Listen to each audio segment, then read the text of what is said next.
सदाशिवसमारम्भां शङ्कराचार्यमध्यमाम् अस्मदाचार्यपर्यन्तां वन्दे गुरुपरम्पराम्। यस्य कृपाकटाक्षाभ्यां शुभं सर्वं प्रवर्तते दयाराशिं दयानन्दं वन्देऽहं सादरं मुदा। எல்லாருக்கும் வணக்கம். இப்போதான் தமிழ் கற்றுக்கிறேன், அதால் ரொம்ப கொஞ்சம் தெரியும், அதால் ஆங்கிலத்தில் பேசுகிறேன். Correct? Alright.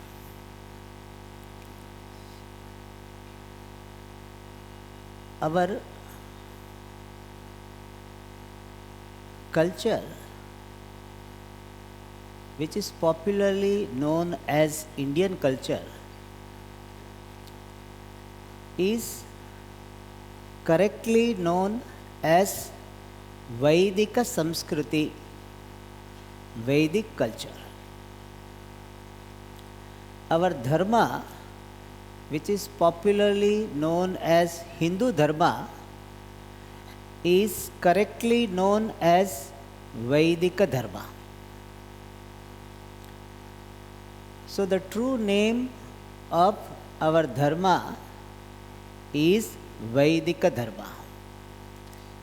But the people from abroad started calling us Hindu dharma or Hindu dharmi. So we also started calling ourselves Hindu dharmi. But the real name is Vedika dharma. Why is it called so? Why the dharma is called Vedika dharma and culture is called Vedika Samskriti? Because the basis for the dharma, basis for our culture is Vedas. Vedas based dharma is called Vedika dharma. Now question is, what is Vedas? Vedas are body of knowledge. Vidyante, jnayante, apaurusheyah arthaha, yaihi te Vedaha. Vedas are those bodies of knowledge by which certain subject matter is understood. And what is that subject matter? Apaurusheyah arthaha. The subject matter which is not confirmatively available for human intellect independently. So the subject matter of Vedas is Apaurusheya Arthaha. Means the subject matter which human intellect cannot figure out independently. And these Vedas are Apaurusheyaha from the standpoint of the creation of Vedas. Vedas are not created by human intellect. Vedas are revelation by Ishvara through the rishis. Therefore rishis are called mantra drashtaraha, natu mantra rachaitaraha. They are not called the composer of Vedas, they are called the seers of the Vedas. They are mantra drashtaraha. And from this one thing we understand, that Vedas are not creation of human beings, and Vedas are not dealing with those topics which can be found out by science. Therefore, one popular belief I would like to dismiss, and that is Vedas are scientific. It is a very prevalent belief, and people very proudly say that Vedas are scientific. they think they are glorifying Vedas. They are not glorifying Vedas. Vedas are not scientific in its conventional sense. Scientific means something is available for experimentation, confirmation, theorization. Vedas are not having that type of subject matter. So Vedas are not scientific. Does it mean Vedas are anti-scientific? Means what Vedas are telling is dismissed by science? No. What Vedas are saying is not dismissed by science, nor it can be proved by science. It is neither logical nor illogical. It is allogical, translogical. This particular idea, this modern people need to know when they are talking about Vedas. Sometimes not knowing the traditional understanding, they say Vedas are scientific. Vedas are not scientific. They need not be scientific. In fact, if Vedas are teaching something which can be figured out by science, why should we go to Vedas? If theory of relativity can be explained by science, I need not go to Vedas, because Vedas language is very terse most of the time for common people. So why should you learn this subject matter through terse language when science is available to explain the things in a very systematic, easy manner? So Vedas are not scientific. Even though people proudly say, even those who have studied Vedas, they say, Vedas are scientific.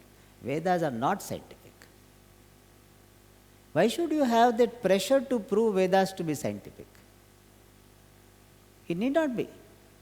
Vedas need not be scientific to be great. Without being scientific, they are great. And these Vedas, the body of knowledge given by the Lord through the rishis, are divided in different ways. One division is mantra bhaga, brahmana bhaga. There is apastamba vachanam, mantra brahmanayoho vedanama dheyatvam. That's a vakya, apastamba. What does it mean?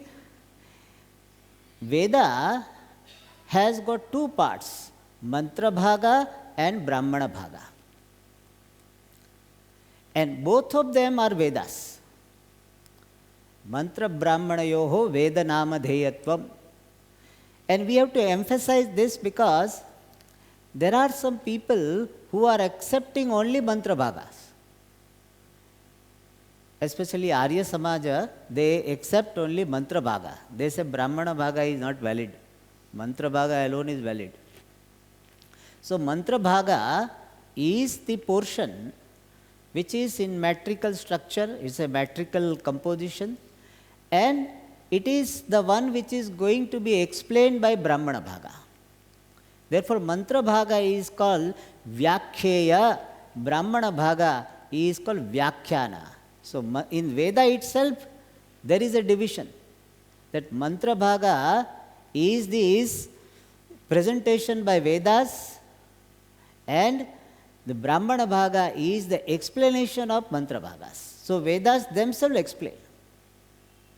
But both of them are valid.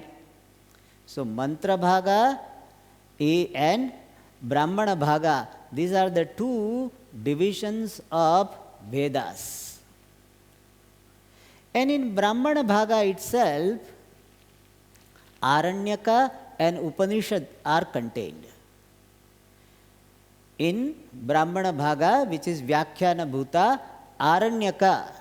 Aranyaka means that which is studied in Aranya. Traditionally, that is how the interpretation is. Aranyaka and Upanishad bhaga are included. So, mainly there are two parts of Vedas, mantra and brahmana, and brahmana bhaga further divided into these three, brahmana, Aranyaka and Upanishad. And another division of this Vedas is Vedas are from the standpoint of the structure of the mantras and some other considerations, Vedas are divided into 4. That is a very popular division. There are 4 Vedas: Rig Veda, Yajur Veda, Sama Veda, Atharva Veda. This division primarily based on the type of the mantras. There are some mantras which are called Ring mantra. Ring mantras are metrical, structured mantras. Niyatapadakshravasanaha Rig mantraha, the Richaha. So the mantras which are having definite number of quarters and letters in their composition, those mantras are called Ring mantra, Rig mantra. And the mantras in prose form, they are called Yajur mantras. And the mantras which are set to tune, that is called Sama mantras. So these are the 3 types of mantras, and the Vedas which is containing predominantly the Rig mantras, that is called Rig Vedas. Similarly, Yajur mantras predominantly there, Yajur Veda and Sama Vedas. In Sama Veda, Rig mantras will be there. So these are 3. And the 4th one is based on the Rishi who has seen the mantras predominantly. Atharva Rishi. Angiras also is there, but Atharva predominantly. The mantras seen by the Atharva Rishis are contained in the 4th Veda called Atharva Vedas. So the 4th division is based on the Rishi who has composed this mantra, who has seen the mantras. So this is one more division of Vedas: Rig, Yajur, Sama, Atharva. And one more division from the standpoint of the subject matter is Karmakanda and Jnanakanda. Karmakanda is, Kanda means section, the part which is dealing with the karma, rituals and upasanas. That is called Karmakanda. Predominantly they deal with that subject matter, karma method. Therefore they are called Karmakanda.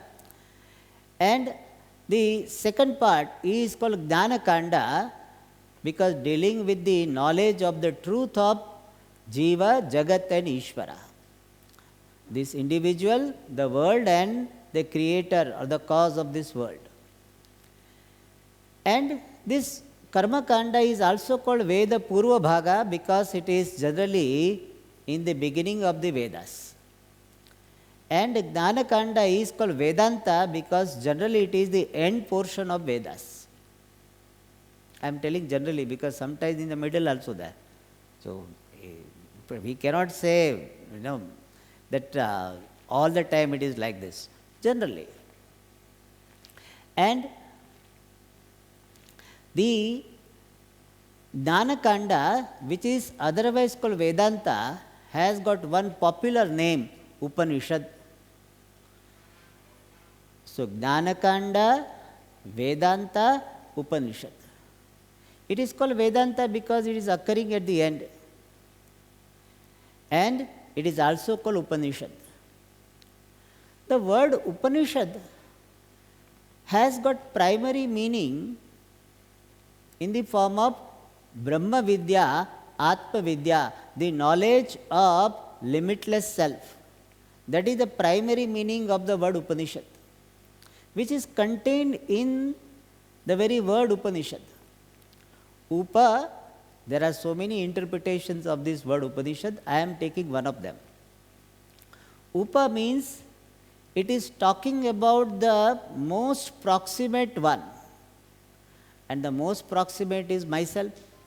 Therefore, Upa means it is the knowledge about myself. Ni has got the meaning Nishchaya Jnanam. It is a definite knowledge, free from vagueness and doubts and habitual error. It is Nishchita Jnanam. And it is Shad because it is the destroyer of samsara, bondage, along with its cause.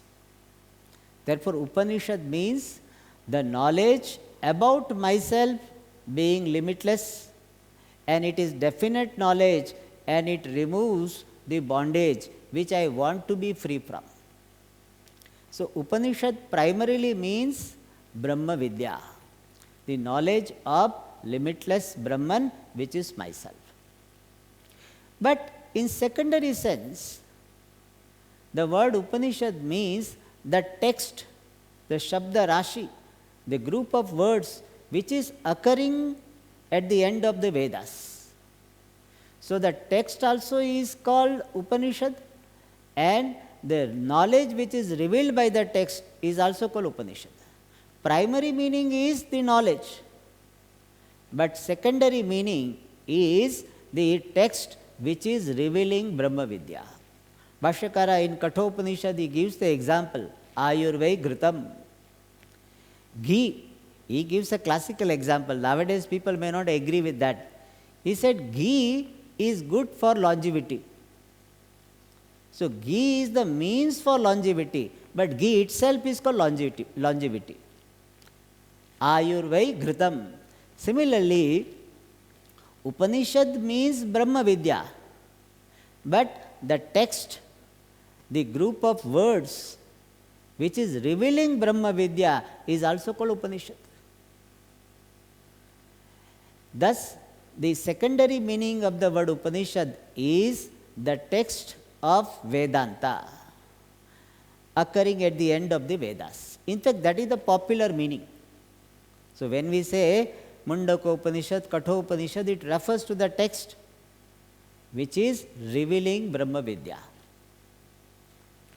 And this Upanishad which is revealing Brahma Vidya, many people have got confusion. If I ask this question, Upanishad, is it a theory or practice? Is it a theory or practice? If somebody, I say, how many of you think it is a theory? Upanishad is a theory. Is it a practice? How many of you think practice? Both are wrong. Upanishad is neither theory nor practice. What is Upanishad? Upanishad is Pramanam. Vedanto Nama Upanishad Pramanam. In Vedanta Sara, opening statement is this. So what is Upanishad? It is neither theory nor practice. It is what? Pramanam, the means of knowledge. Means of knowledge is neither theory nor practice. It is a means of knowledge. So Vedanta, which is called Upanishad, is Pramanam, is means of knowing the true nature of myself, which is limitless. So this clarity needs to be there. Otherwise, people study Vedanta for so many years and they say, I got only theoretical knowledge, then I have to go do some practice I have to do, and then I will get realization. That type of orientation remains because of wrong understanding of what Upanishad is. Pujya Swamiji, Swami Dayanandji, used to emphasize this aspect very much. Look upon Vedanta as Pramanam. It is neither theory nor practice, it is Pramanam. Pramanam means means of knowledge. And this Upanishad, which is Pramanam, occurring at the end of Vedas, in the form of Shabda Rashi, Rashi means the group of words, has got, there are so many, opinion about that, how many Upanishads are there. Some people say 200, some people say 150, whatever. But in Muktika Upanishad itself, the list is given. And it is said there, 108 Upanishads are there. Nice number also, 108. We don't say that it cannot be more. It can be there, but 108 are listed. Like, in the share market, the listed companies. Similarly, listed are 108. 108 are listed Upanishads. Out of those listed Upanishads, 10 Upanishads are considered to be more popular. Westerners, they call it major Upanishad. We generally don't buy this term, but still, since they are calling, we also start calling. It's like somebody, your name is Subramanyam, but some people call you Mani, Mani, so you start calling yourself, what's your name? Mani. So that's how it happens. So we also start calling that, 10 major Upanishads. We say 10 are important and representative Upanishads. Why they become important and popular? Because they were commented upon by Shankaracharya ji. And of course, in this Muktika Upanishad, the first list is of this 10 Upanishad. Isha Kena Katha Prashna Munda Mandukya Tittirihi Aitareyam Cha Chandogyam Brihadaranyakam Tatha or Brihadaranyakam Dasha. These 10 Upanishads are considered to be important. It doesn't mean that other Upanishads are not telling the same reality. They are also revealing the same reality. But these are representative of all 4 Vedas. And out of these 10, only Aitareya Upanishad is from Rig Veda. Rig Veda Upanishad is only Aitareya. From Yajurveda, the Krishna Yajurveda, we have got Kathopanishad and Taittiriya. And from Shukla Yajurveda, we have got the Ishavasya Brihadaranyaka. So 4 Upanishads are there for Yajurveda. And Samaveda, we have got Kena Upanishad, Chandogya Upanishad. And the Atharva Veda, we have got 3 Upanishads. Mundaka, Prashna, Mandukya. So, different Vedas are communicating the same vision to show that we have these 10 Upanishads. So that we can say, Sarve Vedaha Yat Padamamananti, all Vedas are revealing the same reality. And out of this 10, as I said, one Upanishad, Aitareya Upanishad, which we have decided to contemplate upon, occurs in the Aranyaka, Aitareya Aranyaka or Aitareya Brahmana. Either way we can say, because Aranyaka is part of Brahmana. And it is called Aitareya Aranyaka or Aitareya Brahmana, and Upanishad is called also Aitareya Upanishad, because this Upanishad mantras and even Aranyaka mantras were seen by a rishi called Aitareya. So Aitareya rishi drishtatvat Aitareya. And Aitareya means what? Itarayaha putraha Aitareya. He was the son of a lady called Itara. Originally his name was Mahidas. Mahidas. But Mahi means Prithvi. So he was a devotee of Prithvi Devata. And by the grace of the Prithvi Devata, he got the capacity to see the mantras. And his name is Mahidasa, otherwise called Aitareya. So his name is derived from his mother's name. Like Arjuna is called Kaunteya. Why? Kuntyaha putraha Kaunteya. Pruthayaha putraha Parthaha. So from mother's name also, from this name of the son will be derived. So here Aitareya Upanishad occurring in Aitareya Aranyaka, which is part of Aitareya Brahmana. And this Aitareya Upanishad is a very small Upanishad. It has got only 3 chapters and 33 mantras are there. And it reveals the same vision which is revealed by all other Upanishads. The final message of this Upanishad will be the same. What is the same? Jivo Brahma Satyam Jagad Mithya Jivo Brahmaiva Naparaha. That is the vision revealed by this Upanishad. In a different way. Style is different, but the content or the final message is the same, has to be the same. You cannot say that I know Mandukya Upanishad Brahma, he knows Aitareya Upanishad Brahma. They are not different Brahma. Truth is the same. Truth is revealed in different ways. Why is it revealed in different ways? Because we may have questions regarding the truth. How can it be so? How can it be so? How can it be so? And since so many questions can be there, since there can be some vagueness about certain topic, and therefore Upanishad reveals the same truth in a different ways. Even in that different ways, basic method is the same. Some variation will be there in details. So here Aitareya Upanishad also is having the same vision as all other Upanishads. That is why we need not have complex based on studying more Upanishad or less Upanishads. Some people have complex. I have studied only 5 Upanishads and she has studied 10 Upanishads. So, therefore, I don't know Brahman, she only knows Brahman. Don't have such complex. The number of Upanishad doesn't really decide the clarity and conviction. So, don't go by number. So, Upanishad has the same vision. And this Upanishad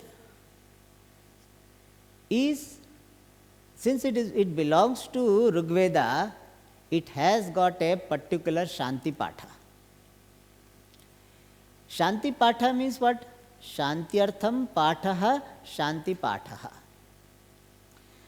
Pathaha means chanting or the mantras. For what? Shanti. Shanti means peace. Peace means removal of disturbance or removal of disturbing factors, removal of obstacles. That is called Shanti Pathaha. And every Upanishad will have Shanti Patha depending upon which Upanishad it belongs to. Rigveda Upanishad, this Upanishad being of Rigveda, therefore it has got a particular Shanti Patha. I will chant, you can repeat.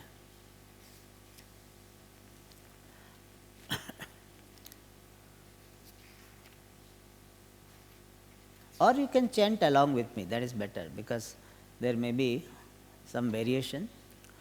Om Vang Me Manasi Pratisthita Mano Me Vachi Pratishtitam Aviravirma Edhi Vedasya Ma'ani Isthaha Shrutam Me Ma Prahasihi Anenadhitena Ahoratran Sandadhami Ritam Vadishyami Satyam Vadishyami Tanmamavatu Tadvaktaramavatu Avatu Mam Avatu Vaktaramavatu Vaktaram Om Shanti Shanti Shanti. So this Shanti Patha is not commented upon by Shankaracharya ji, but there is some other commentary by one Acharya called Amar Dasa, who has written the commentary on all 10 Upanishads, brief commentary, and he explains this mantra. This mantra has got 5 parts. First part, one subject matter or one point discussed in this is prayer for Jnana Yogyata, prayer for fitness for receiving knowledge. Because to receive anything in life, we need fitness. And therefore, there is a prayer for Jnana Yogyata. Second is the prayer for Jnana Nishtha Yogyata. or Gnana Nishtha, prayer for abidance in wisdom. Third is Gnana Nishtha Sadhana Yogyata. May I have fitness for having the abidance in knowledge. Fourth is the protection of the student and the teacher. And fifth is removal of 3 types of obstacles. These are the topics, or these are the points given in this Shanti Patha. The first one is Vak me manasi pratisthita mano me vachi pratishthitam. It says, let my speech, Vak, manasi pratisthita syat. Let my speech be established, connected to my mind. And mano me vachi pratishthitam. May my mind be associated, linked with my speech. If we combine these two, we can say there is a prayer that let there be harmony between my speech and my mind.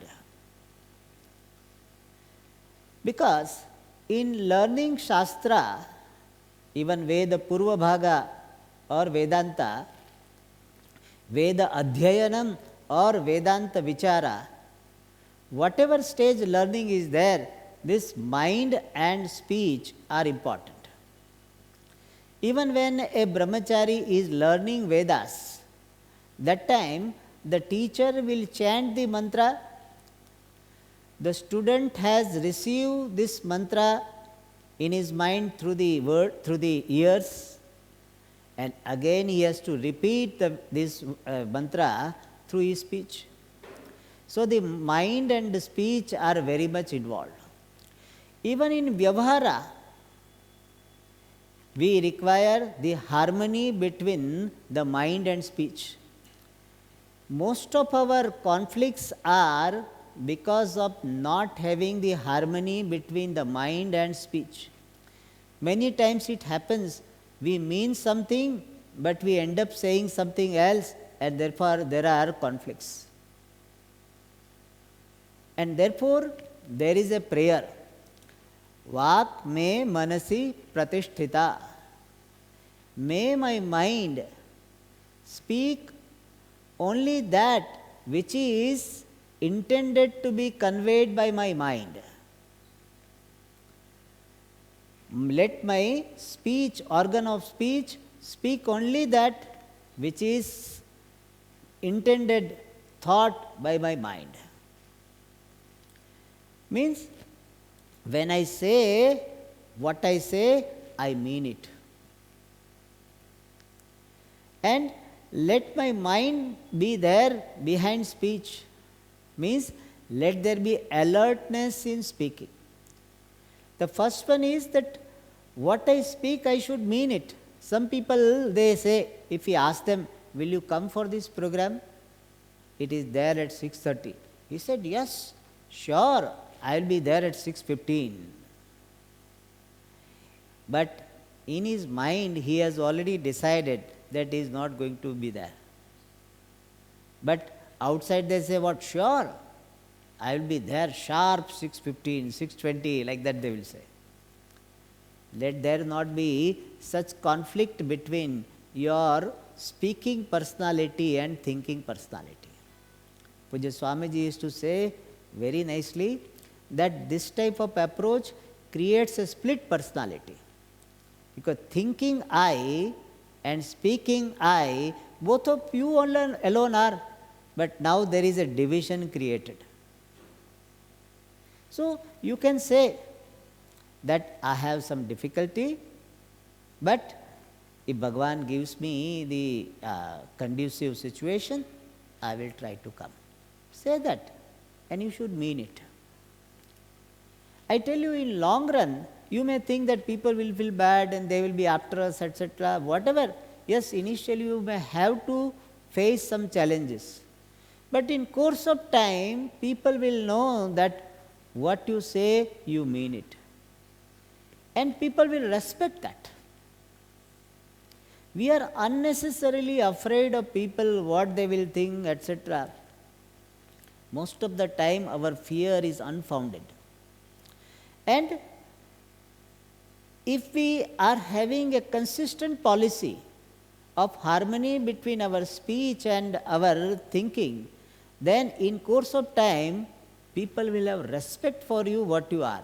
You think that people will look down upon me, people will feeling bad about me. No, in fact, they will have respect for you.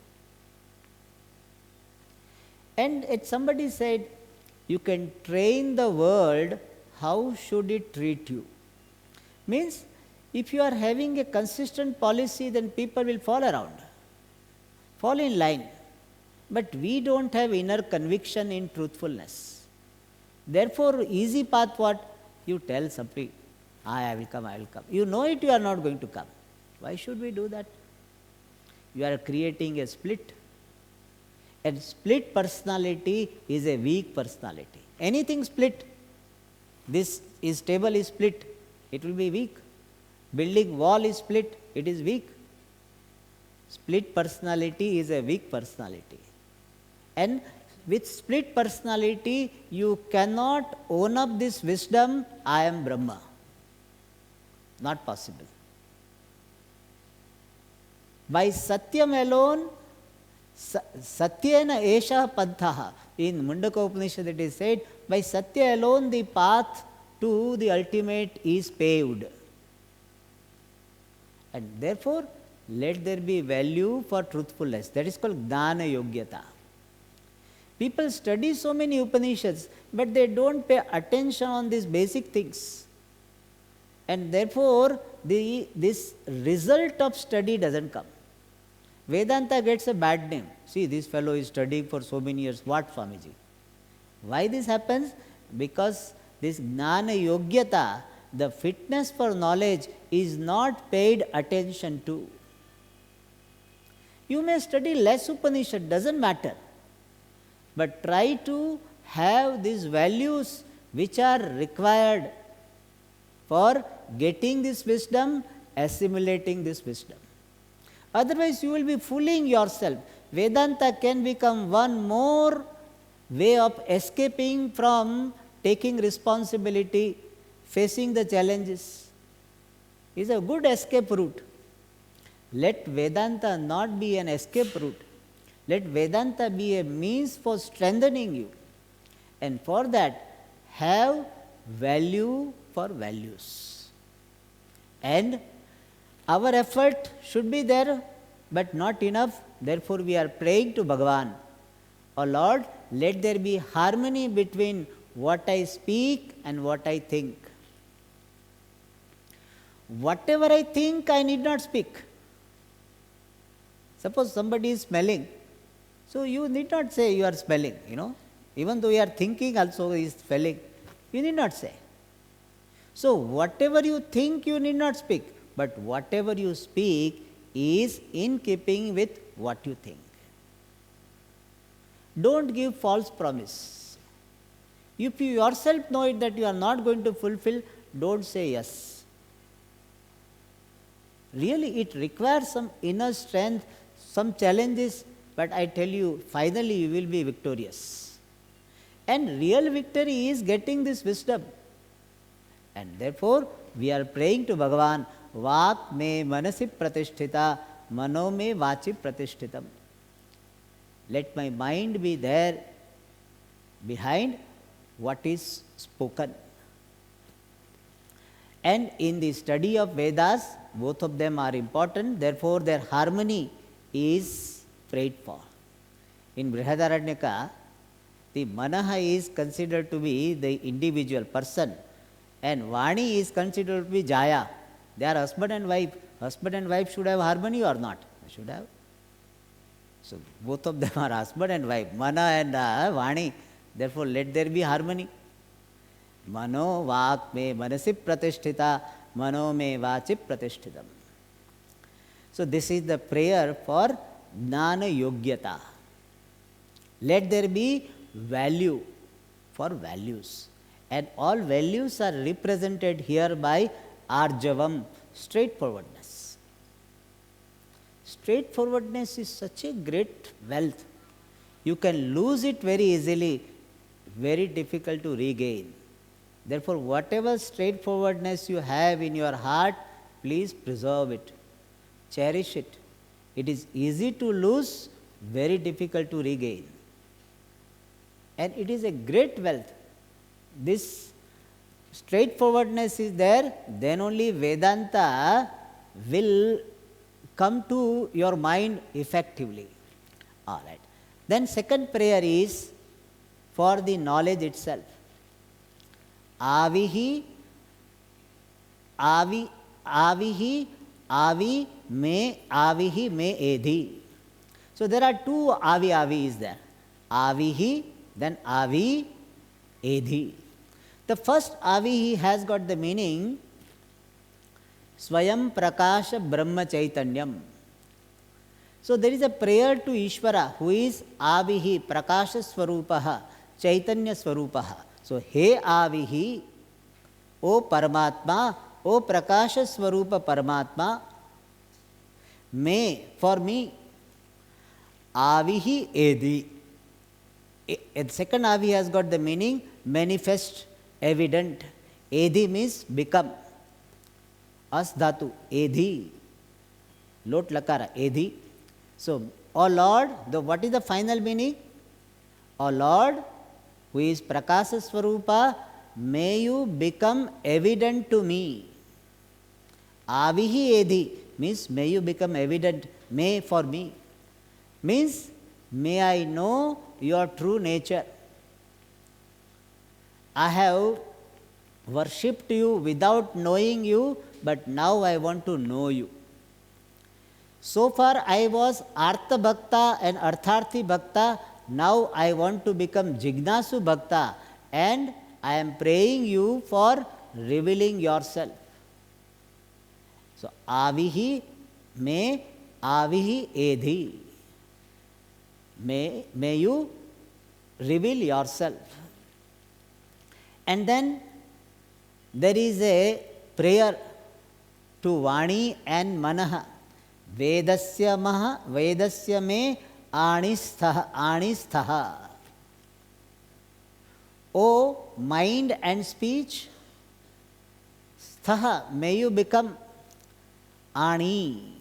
Ani is a dvivachana. Ani means, Ani means not, I think in Tamil Ani means ghost or something.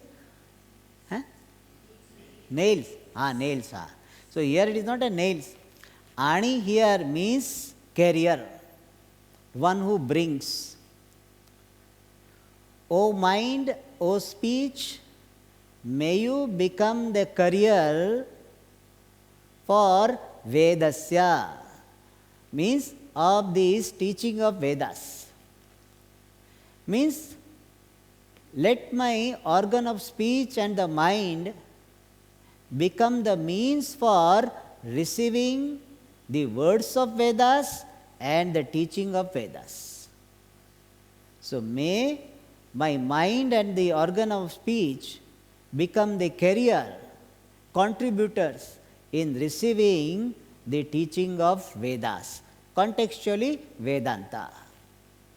So there is a prayer to Vani and Manaha or their Adhishtatru Devata that may they become the carrier for the vision of Vedas, Vedanta.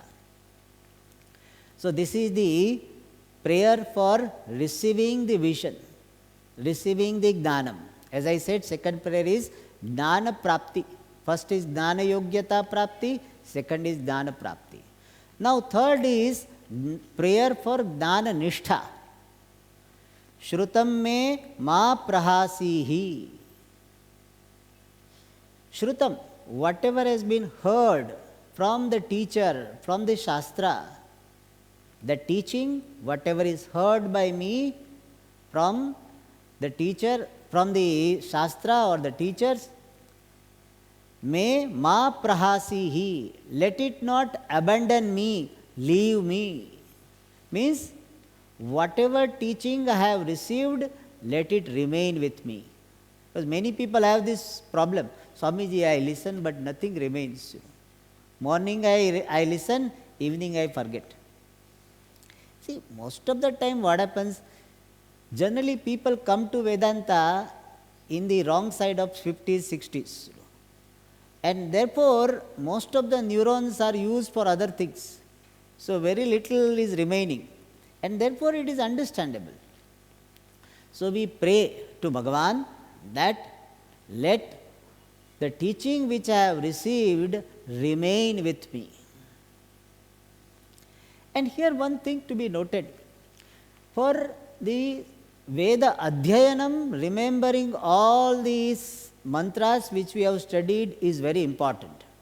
Because Veda Adhyayanam means that only.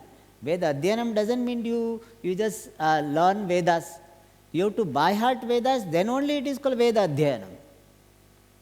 So, in Veda Adhyayanam, remembering the Vedas literally is very important. But one saving grace in Vedanta, you even if you don't remember mantras, doesn't matter. I am giving you one avenue for being relaxed. What is that? You need not have this complex that Swamiji, I don't remember the Ishavasya mantra. Even Swamiji, you ask me what 10 Upanishads are there, I don't remember. You tell Isha Kena Kada Prashna Munda Mandu Ketittari Aitareya Chandogyam Bradaranyakam Tatha. So you said all this, but Swamiji, I don't remember even names. Don't worry. In Vedanta, emphasis is not so much on remembering the mantras, as it is there in Veda Adhyayanam. As a brahmachari, you are supposed to remember all. You cannot say, yeah, I have studied Vedas. You have to remember, then only your Veda Adhyayanam is complete. But here in Vedanta, if you have this understanding, the final understanding, core understanding, what is that? I tell you, this much you can definitely remember. All that is here is Ishvara, that Ishvara is myself. This much you can remember or not. In fact, you don't have to remember also. If you have understood it well, you cannot forget. This much only. What? Everything is Ishvara, that Ishvara and myself are one. This you understand well. Don't try to remember. Keep on understanding. Ask question. Am I able to see this? That all that is here is Ishvara? No, Swamiji, I can't see. I am seeing it is a book, it is a clip, it is a clock, it is a table. I am not seeing Ishvara. Then learn more. Not to by heart. By hearting doesn't give you freedom. Understanding with assimilation gives you freedom. Therefore, in Vedanta, if you don't remember mantras, don't worry about it. Even if the details given in the mantras, if you don't remember, don't worry. As long as you are not a teacher, if you are a teacher, you have to remember. As a teacher, you cannot say, I don't remember which Upanishad I am teaching. You all of a sudden you get a question. That should not happen. But if you are a student, and Vedanta is not studied to become a teacher. Vedanta is studied for getting knowledge, which is the means for moksha. Vedanta is not studied for impressing others. Vedanta is studied for getting the vision about myself so that I become free. That purpose of study of Vedanta, one has to be clear all the time. Otherwise, sidetracked. Sidetracks are always more than the main track. Sidetracks will be always more. So, in Vedanta, you don't have to bother about remembering. But essential teaching, you need to understand. When you understand, you cannot forget. It will remain with you. Without your attempt, it will remain with you. You don't have to struggle to remember. But here the prayer is for both Veda Shabda Rashi and Artha Rashi. Therefore, Shrutam me ma prahasihi. May this vision does not leave me. Let it remain all the time. Otherwise, some people have this, Swamiji, when I am studying Vedanta, I remember everything, or it is there with me. And when everything is going well, I remember I am Brahma, etc. But when Swamiji problem comes, then only this vision goes away. That is a Karna problem. Karna was cursed by one Brahmana, that generally you will be remembering archery, but exactly crucial time you will forget. See, everybody is like Karna. And not everybody, many people are like Karna.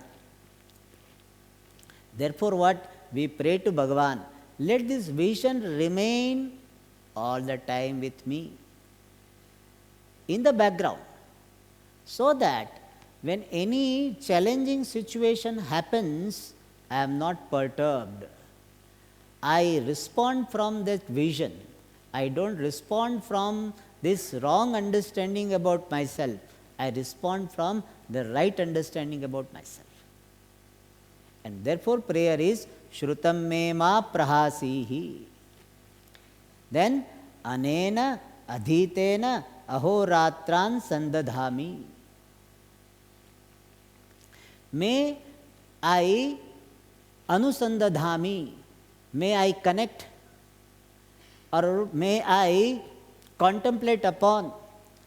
Anena adhitena, may I connect with this teaching given, means may I contemplate upon the teaching given. Because after receiving the vision, one needs to contemplate so that vision is assimilated. Therefore he says, anena adhitena ahoratran anusandadhami. Anena adhitena means by this teaching which is received by me. With that anusandadhami, I connect myself. Means the teaching and my life are not two separate things. Many people say Vedanta is Vedanta, life is life. Yes, certain realities of life we cannot ignore. But the basic teaching of Vedanta is there throughout my life. Then only it is called assimilated teaching. Therefore, don't say that Vedanta is only for study and it has got no connection with life. If it has no connection with life, then Vedanta is useless. Vedanta is meant for transforming the life. Vedanta is meant for transforming my vision about my life. And therefore, we are praying that may I connect myself with the teaching given. Means, may I keep on contemplating upon this vision until it becomes my own. And when should I do? Ahoratran. Means day and night. Day and night means most of the time possible. Whenever time available, let me study and contemplate upon this teaching. Then Ritam vadishyami. I will speak Ritam. Ritam here means there are two meanings given. One is Paramarthika Satyam. So when I share the vision, may I talk about Paramarthika Satyam, the ultimate truth, without any distortion.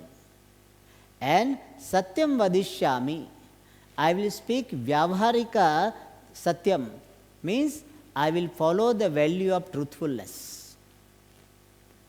So Satyam refers to Vyavaharika Satyam, the value of truthfulness, and Ritam is Paramarthika Satyam.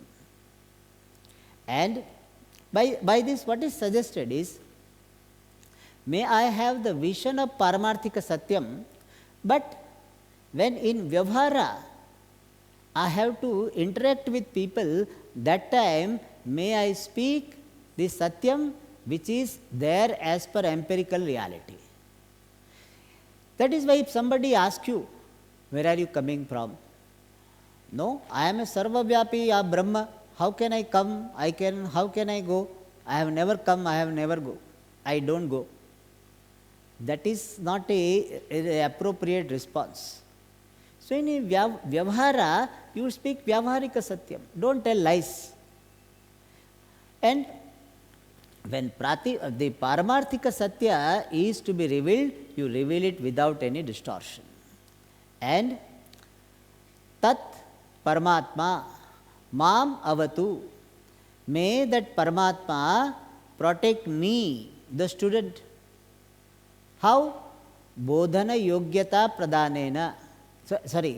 The Bodhru Yogyata Pradhanena. By giving me the fitness as a learner.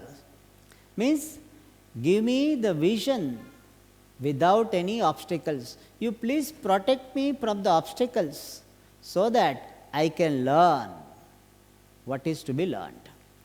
And student is praying for the teacher also. Tat mam avatu, tad vaktaram avatu. May the Lord protect my teacher, because I can learn only when the teacher is there. Therefore, I pray for the protection of the speaker. And what is the meaning of may the Lord protect the speaker?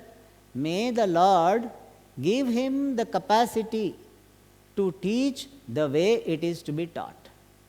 Let his health issue or any other issue don't distract him from the teaching the way he is supposed to do. Therefore, tad vaktaram avatu.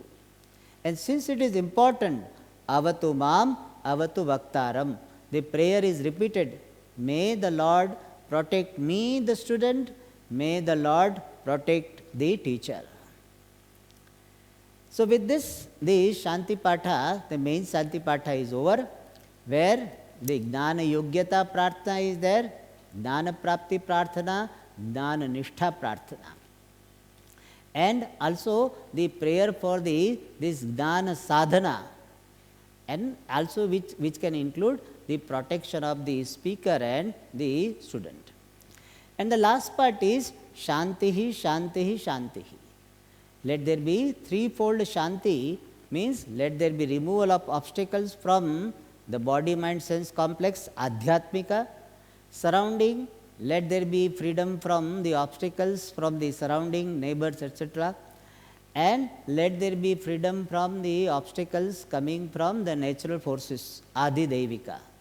So, Adhyatmika, Adi Bhautika, Adi Devika, Vigna Samaptihi. That is the Shanti Patha. Now, before entering into the Upanishad, tomorrow we will see what is the vision or the teaching of Vedanta. Basic teaching of Vedanta, if we are clear, then this Upanishad will be relatively easy to understand. Those details we will see in the next class. Om Purnamada Purnamidam Purnat Purnamudachyate Purnasya Purnamadaya Purnamevavashishyate. Om Shanti Shanti Shanti. Hari Om Shri Gurubhyo Namaha. Hari